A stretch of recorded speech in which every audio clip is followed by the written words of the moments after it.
You ever look at someone and just get a feeling they've been through a lot? There's a certain depth there, right? A different way they carry themselves. Well, today we're going to dive into the psychology of that. We're going to explore the profound shifts that happen inside a person when they've had to endure more than their fair share of hardship.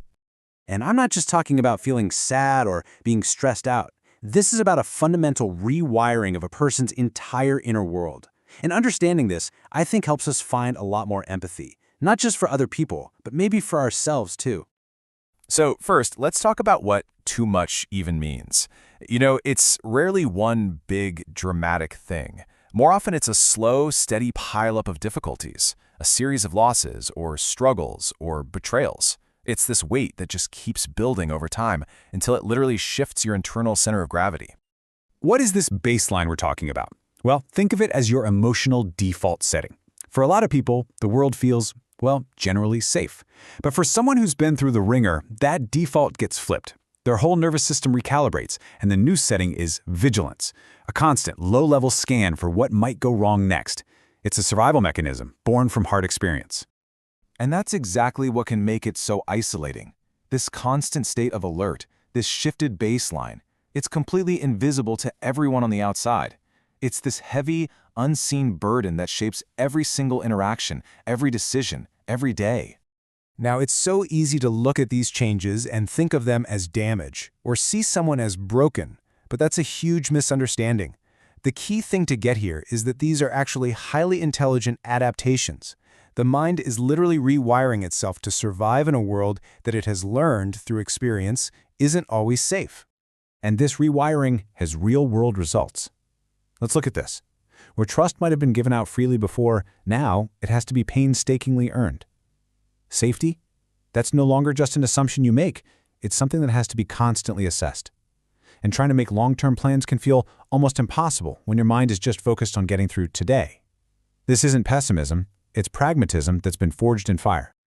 A really good way to think about these adaptations is as a kind of emotional armor. Yeah, from the outside, it might look like someone is withdrawn or detached or even cynical, but often those are just layers of protection. And sure, this armor is heavy and it can be awkward, but it was built for a very good reason, to shield a core part of the self that's still in there and is absolutely worth protecting. Okay, but here's where the whole story takes a really fascinating turn. This process of enduring and adapting, it doesn't just create armor. It can actually forge a unique and incredibly powerful kind of strength. Sometimes this is called post-traumatic growth. And here's the paradox. From immense difficulty, immense wisdom can actually emerge. And this isn't about simply bouncing back. That's not really how it works. It's a whole transformation.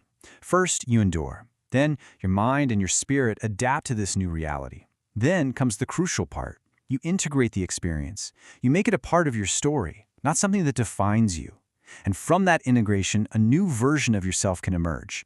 Not in spite of what happened, but actually because of it. So what does this new self look like?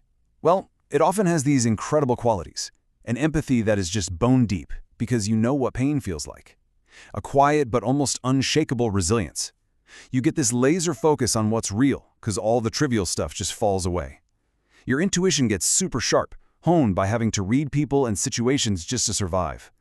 And maybe most beautifully, you develop this profound ability to find and cherish the smallest moments of peace and joy.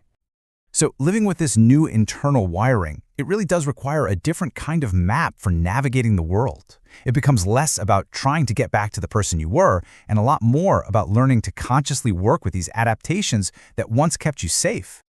Let's look at some really practical examples. Since the nervous system is on high alert, sensory overload from crowds or loud noises is super common. The adaptive strategy? Intentionally finding quiet and solitude to let your system recharge.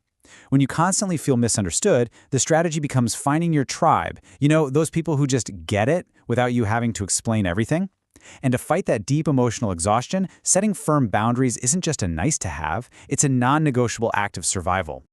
At the end of the day, it's not about trying to fix a broken lens. It's about learning to use the one you have. And yeah, this new lens might see threats that others miss, but you know what? It also sees beauty and kindness and moments of grace with an intensity that others may never ever know. And this brings us to our final and maybe the most important idea of all. Our culture is kind of obsessed with this idea of being unbroken. But what if that's just the wrong goal entirely? What if true wholeness has nothing to do with avoiding scars? Let that just sink in for a moment. All the things we've talked about, the armor, the invisible weight, the vigilance, they aren't evidence of flaws. They are artifacts of a journey. They're proof of a battle that was fought and survived.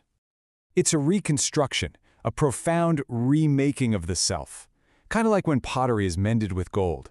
The cracks are still there, but they're part of its new beauty. The pieces are put back together, but in a new way, stronger in different places, more intricate, and so much more aware. So that's the question I want to leave you with. What if wholeness isn't about a life without any cracks, but it's about the beautiful, strong, and deeply wise pattern that those cracks create?